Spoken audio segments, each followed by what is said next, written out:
Hello दोस्तों, नमस्कार। आप सभी का स्वागत है मेरे यूट्यूब चैनल में। तो दोस्तों, मैंने आपको सब ग्रुप पढ़ाया, उसकी थ्योरम कराई, फिर मैंने कोसेट पढ़ाया, फिर उसकी थ्योरम कराई, फिर मैंने लैग्रेंजी थ्योरम कराई। मोस्ट इंपोर्टेंट है। लैग्रेंजी थ्योरम क्या है? सबसे पहले तो लैग्रेंजी थ्योरम बताओ कि order of G is divisible by order of सब ग्रुप।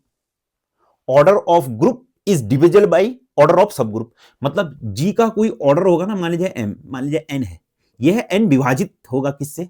एम से विभाजित होगा। सबसे पहली चीज लैग्रेंजी थ्योरम। फिर मैंने आपको एक थ्योरम कराई। कौन सी वाली थ्योरम कराई? Every subgroup of cyclic group is also a cyclic. बहुत ही इंपॉर्टेंट है।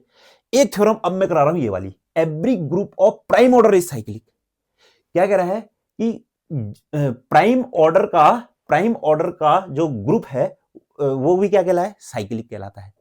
सबसे पहले तो प्राइम नंबर को समझो क्या है। लैग्रेंजी थ्योरम समझ में आई? ये एम एन को पूरी पूरी बार विभाजित करेगा, ठीक है ना। अब सुनो, फिर प्राइम नंबर क्या है? सबसे पहली बात तो हो प्राइम नंबर। प्राइम नंबर कभी भी किससे शुरू होते हैं?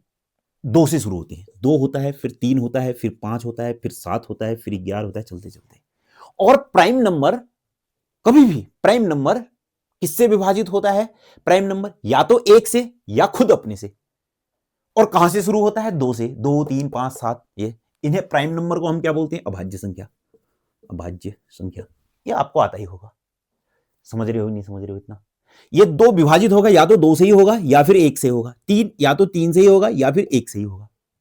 ठीक हो गया। और दो है, ये भी मैं आपको बता दूं, दो है इवन प्राइम नंबर। मतलब इवन और प्राइम नंबर सिर्फ दो ही होता है, और कोई भी ऐसा इवन नंबर जो प्राइम नंबर हो ही नहीं सकता। इतनी भी बात समझ में आ गई है, ठीक है ना। अब मेरी बात को ध्यान से सुनना। देखो, जी का जो ऑर्डर है वो क्या है? कोई प्राइम नंबर है, तो जी क्या है? फाइनाइट ग्रुप तो होगा ही होगा। और इसमें लैग्रेंजी थ्योरम लगेगी लगेगी, ठीक है, क्योंकि लैग्रेंजी थ्योरम किसके लिए है? फाइनाइट ग्रुप से के लिए है। ठीक, मान लीजिए मेरे पास क्या है? एच क्या है? एक सब ग्रुप है, साइक्लिक सब ग्रुप है। मैंने कहा एच क्या है? साइक्लिक सब ग्रुप है। किसका? जी का। अभी मैं समझा रहा हूं, लिखवाऊंगा भी। एच क्या है? साइक्लिक सब ग्रुप ऑफ जी। तो एच किसी ना किसी एलिमेंट से जनरेट हुआ ही होगा। और एक चीज और, अगर ऑर्डर ऑफ जी क्या है? प्राइम नंबर है, तो इसमें, इस जी में कम से कम दो एलिमेंट होंगे। कम से कम दो एलिमेंट तो होंगे ही होंगे। ये भी समझ में आ गया, ठीक। जी क्या है? नहीं, एच क्या है? साइक्लिक सब ग्रुप जनरेटेड बाय ए। अब जो ये ए होगा, ए जो होगा ना, ध्यान से मेरी बात को सुनना, जो ये ए होगा वो आइडेंटिटी नहीं होगा। क्यों? क्योंकि आइडेंटिटी कभी भी जनरेटर नहीं होता है। ये भी बात समझ में आ गई मेरे को। ध्यान से सुनने की, समझने की बिल्कुल कोशिश करना। हाँ, अब देखो, एच क्या था मेरे पास? साइक्लिक सब ग्रुप। क्या था? साइक्लिक सब ग्रुप, ठीक, जनरेटेड बाय ए। और लैग्रेंजी थ्योरम क्या कहती है कि ऑर्डर ऑफ जी पूरी तरह विभाजित होगा ऑर्डर ऑफ एच से होगा। अब देखो, ऑर्डर ऑफ जी क्या है? एक प्राइम नंबर है। और मैंने कहा order of H, order of H, order of H क्या मैंने कह दिया? मान लिया जाए मैंने कह दिया एम। तो लैग्रेंजी थ्योरम के अनुसार जो ये एम होगा, इस पी को पूरी पूरी बार विभाजित करेगा। करेगा कि नहीं करेगा? परंतु ये एम इस पी को पूरी पूरी बार विभाजित नहीं कर सकता, क्योंकि पी क्या है? प्राइम नंबर है। प्राइम तो खुद, या तो खुद अपने से विभाजित होता है या एक से विभाजित होता है। ऑर्डर ऑफ एच एक नहीं होगा। क्यों नहीं होगा? क्योंकि ऑर्डर क्यों एक क्यों नहीं होगा? क्योंकि साइक्लिक सब ग्रुप है ना। साइक्लिक सब ग्रुप में कम से कम दो एलिमेंट जरूर होनी चाहिए। एक तो आइडेंटिटी, आइडेंटिटी कभी भी जनरेटर नहीं होता। एक तो क्या, आइडेंटिटी जनरेटर नहीं होता तो एक एलिमेंट चाहिए ना जो जनरेटर बने, वो आइडेंटिटी से अलग ही तो होगा। समझे? मतलब इस साइक्लिक सब ग्रुप में भी कम से कम दो एलिमेंट होने चाहिए। बात को समझने की कोशिश करना। तो अब देखो, यह एम पी को पूरी पूरी बार विभाजित नहीं कर सकता। तो इसका मतलब क्या? एम के साथ दो कंडीशन हो सकती, या तो एम एक होगा, एम का मतलब order of H. Order of H एक नहीं हो सकता, क्योंकि वह क्या है? साइक्लिक सब ग्रुप है। साइक्लिक सब ग्रुप में दो एलिमेंट तो चाहिए चाहिए। क्यों? क्योंकि एक आइडेंटिटी हो गया, आइडेंटिटी कभी भी जनरेटर नहीं हो सकता, तो एक एलिमेंट जो जनरेटर तो चाहिए ना मेरे को। आई नहीं बात समझ में? तो m एक नहीं हो सकता, m एक नहीं हो सकता, तो m क्या होगा इस लैग्रेंजी थ्योरम के अनुसार? p को पूरी पूरी बार काटने के लिए, या तो ये m कुछ और नहीं, m क्या होगा फिर मेरे पास? p ही होगा। m क्या होगा? p ही होगा। तो ऑर्डर ऑफ h कुछ और नहीं, ऑर्डर ऑफ h भी मेरे पास क्या है? p है। अगर ऑर्डर ऑफ h मेरे पास p है तो ये ऑर्डर ऑफ h p है, तो ऑर्डर ऑफ g भी मेरे पास क्या है? p। तो h कुछ और नहीं है, h कुछ और नहीं है क्या? h कुछ और नहीं है, h भी क्या है फिर मेरे पास? g है। h भी मेरे पास क्या है? g है। तो इसका मतलब क्या? Every group of prime order is cyclic. क्यों? g is equal to h आ गया ना। h क्या माना था मैंने? साइक्लिक सब ग्रुप, मतलब एक साइक्लिक ग्रुप माना था। h क्या था? Cyclic group. और h किसके बराबर आ गया? g के बराबर आ गया। तो g क्या हो जाएगा फिर आपके पास?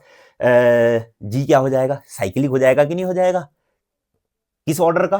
प्राइम ऑर्डर का। आई नहीं बात समझ में? आया? एक बार और मैं आप लोगों को समझाने की पूरी कोशिश करता हूं, आप लोगों के लिए खिचड़ी जैसा हो गया होगा। देखो, समझने की बिल्कुल बारीकी से कोशिश करो समझने की, ठीक है ना? देखो, जो ग्रुप थ्योरी है ना, बड़ी मजेदार है, पढ़ाने में बड़ा मजा आता है। क्यों? जैसे मान लीजिए मैं डिफरेंशियल कैलकुलस पढ़ा रहा हूँ, डिफरेंशियल कैलकुलस में मैं वीडियो जब बनाता हूँ ना, तो डिफरेंशियल कैलकुलस की भी बना रहा हूँ साथ साथ में ग्रुप थ्योरी में, तो मेरे को बहुत बार ऐसा होता है कि वीडियो रोकनी पड़ जाती है या क्वेश्चन गलत हो जाता है। पर यहां जो मैं ग्रुप थ्योरी पढ़ाता हूं ना, इसमें मेरे को वीडियो रोकने की जरूरत ही नहीं होती है, क्योंकि क्वेश्चन ही गलत नहीं होता है। इसमें तो सब कॉन्सेप्ट है ना। समझ रहे हो नहीं समझ रहे हो? तो सुनो फिर। Every group of prime order, मैंने कहा let G be a group of prime order, prime order. तो इसका मतलब क्या होगा? That is G is finite group, G is finite group, finite group.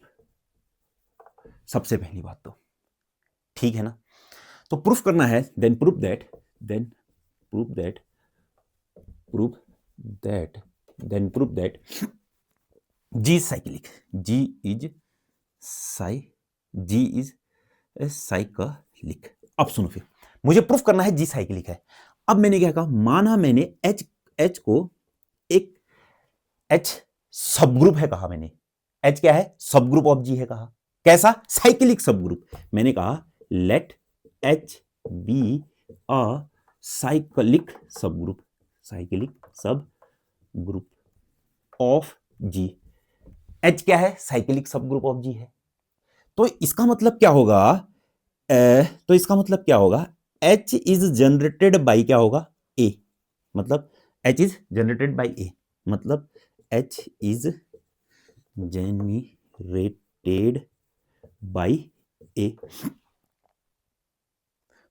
मतलब क्या होगा? That is H has at least at least at least two element, two element, at least two element. क्या? Namely, उनका नाम मैंने दे दिया, नेम, नेमली। एक तो आइडेंटिटी होगा और एक क्या होगा मेरे पास? ए होगा। आइडेंटिटी, आइडेंटिटी तो होता ही है हाँ, और आइडेंटिटी कभी भी जनरेटर नहीं होता, तो क्योंकि एच को मैंने क्या बोल रखा है? साइक्लिक सब ग्रुप। आइडेंटिटी कभी भी जनरेटर नहीं होता, तो एक एलिमेंट चाहिए ना जो जनरेटर का काम करे। आई नहीं बात समझ में? अब मेरी बात को ध्यान से सुनना और ध्यान से समझने की कोशिश करना। देखो, मैंने कहा, मानेगा, मैंने कहा let let order of H is, order of H को हम क्या बोल देते हैं? ऑर्डर ऑफ एच इज, मैंने कहा m. Order of H is मैंने कह दिया क्या? एम। ये भी समझ में आया? तो ऑर्डर ऑफ एच मेरे पास क्या है फिर? एम है। ऑर्डर ऑफ एच क्या है? एम है। हाँ, अब बताओ, by the Lagrange theorem, by the Lagrange's theorem, theorem क्या? Every subgroup, subgroup, subgroup is divisible, नहीं, every group, every finite group, every finite group, group is divisible, is divisible by the Lagrange theorem, every finite group is divisible by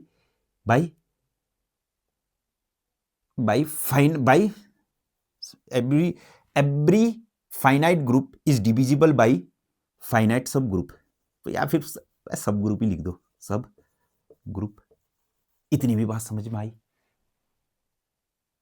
समझ रहे हो कि नहीं समझ रहे हो? अब सुनो फिर क्या हो सकता है फिर, दैट इज इसके अनुसार क्या हो सकता है, क्या order of G is divisible by order of H होगा कि नहीं होगा? मतलब क्या होगा लैग्रेंजी थ्योरम के अनुसार, क्या यह एम इस पी को पूरी पूरी बार विभाजित कर दे, होगा कि नहीं होगा? होगा, यस। अब सुनो फिर, एम पी को पूरी पूरी बार विभाजित करेगा कब? जब एम व्हेन एम या तो मेरे पास कितना होना चाहिए, सुनो, या तो एक होना चाहिए या क्या होना चाहिए, पी। एम का मतलब क्या है, ऑर्डर ऑफ एच। क्या एम एक हो सकता है? M is not is equal to 1 because since, यहां लिखना since H has two element.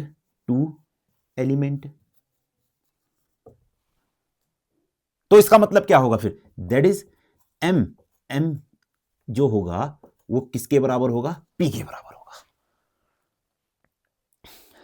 इसको नोट करो सबसे पहले,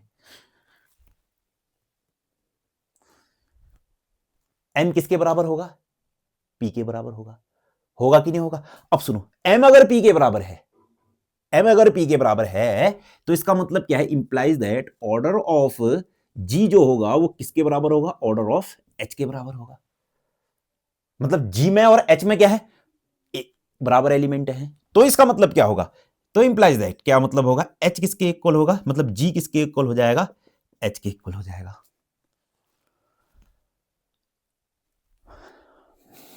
किसके इक्वल हो जाएगा, एच के इक्वल हो जाएगा। समझ में आ रहा है या नहीं आ रहा है? बहुत अच्छी तरीके से समझाने की कोशिश कर रहा हूं मैं। जी किसके इक्वल हो जाएगा, एच के इक्वल हो जाएगा। तो इसका मतलब क्या होगा, जी कुछ और नहीं होगा, तो इसका मतलब क्या हो जाएगा फिर, दैट इज हेंस। अब हम लास्ट का रिजल्ट लिख रहे हैं, हेंस मेरे पास क्या हो जाएगा फिर, आपके पास क्या हो जाएगा फिर, देखो एवरी जी एच के इक्वल आ गया। जी क्या था, प्राइम ऑर्डर का एक ग्रुप था, वो क्या हो गया, ये तो प्राइम ऑर्डर का ग्रुप था, और ये क्या था, सब ग्रुप। दोनों बराबर हो गए तो हम क्या कहेंगे, दैट इज तो, या फिर हेंस क्या every group of prime order का ग्रुप क्या हो जाएगा, साइक्लिक हो जाएगा, क्योंकि एस साइक्लिक था ना। ये तो क्या था, सुनो, ये क्या था, जी, ध्यान से मेरी बात को सुनना, ये जी क्या था, जी था मेरे पास ग्रुप ऑफ प्राइम ऑर्डर, और एच क्या था, साइक्लिक सब ग्रुप। तो ग्रुप ऑफ प्राइम ऑर्डर किसके बराबर हो जाएगा, साइक्लिक के बराबर हो जाएगा। तो इसका मतलब क्या हो जाएगा फिर, हेंस क्या every group of prime order is cyclic